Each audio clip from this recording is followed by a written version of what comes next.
खूंटे बदलने से गाय दूध नहीं देगी। तो भाव यही समझ में आया कि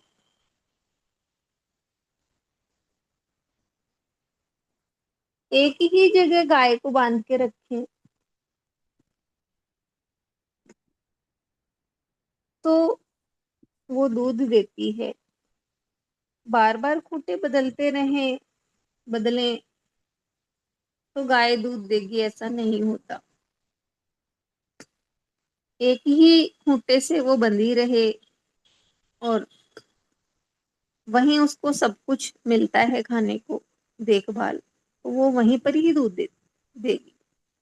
तो भाव इसका मतलब मुझे यही समझ में आया कि वही है कि बार बार जैसे हम अपने मन को कभी कहाँ लगाते हैं, कभी कहाँ, कभी कौन सा इष्ट, तो जब तक एक आधार नहीं मिलता तब तक मन भटकता ही रहता है। मन को एक खूंटे से बांधना है, एक इष्ट से जोड़कर रखना है, तो अपने आप ही हमें वो भाव रूपी अमृत या भाव हमें मिलने लग जाएगा। जगह जगह अपने मन को लगाएं तो मन लगेगा नहीं, मन ठहरेगा नहीं। एक ही जगह मन को लगा दें तो मन उस परमात्मा भाव को पा जाएगा। और दूसरी, मिट्टी में गुण है पर गेहूं उगाने वाला किसान चाहिए। मिट्टी में गुण है तभी तो कोई भी बीज डालो उसको वो अंकुरित कर देती है।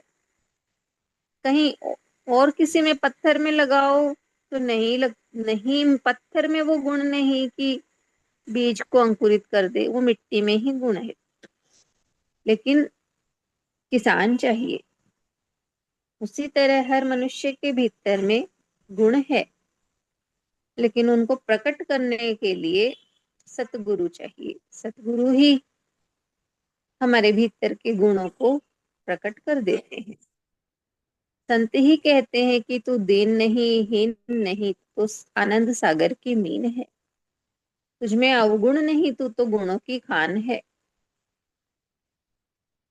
तुम में भाव ही भाव है, तुम में प्रेम है। ये संत हमें हमारे कह कह कर हमारे भीतर में जो गुण छिपे पड़े हैं उनको प्रकट कर देते हैं। वही है कि गुरु चाहिए। गुरु मिलने पर हमारे भीतर के जो गुण हैं वो उजागर होने लगते हैं। हरिओम।